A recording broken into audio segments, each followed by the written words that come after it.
So when looking at the periodic table, the first thing you have to be able to do is identify elements based on their location. To identify location, you're going to look at two things. You're going to look at the group number and the period number.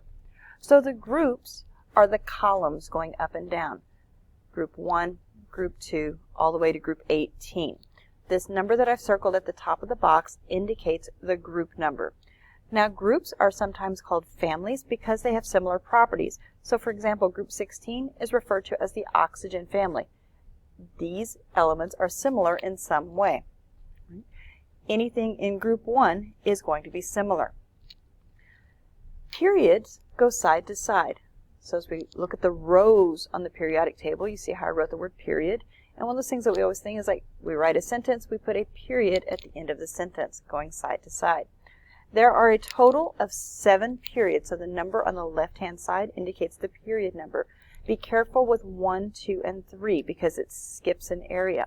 So in period 1, you only have 2 elements, hydrogen and helium. Period 2 goes all the way across to neon. Period 3 goes all the way across to argon. So based on the group and period, you should be able to identify any element. So for example, if I'm looking at silver, silver is located in group 11. It's also located in period 5. So it's kind of like just a grid, okay? Your X and your Y. So let's look at strontium. Strontium is in group 2, period 5. Right? Over here, we have krypton. Krypton is in group 18. If I go all the way across, period 4. Now the lanthanide and actinide series down here at the bottom, remember they belong back up here. So the lanthanide series is part of period 6 and the actinide series is part of period 7. So it's a simple process of just finding an element and looking at its group number and its period number. So let's do one more.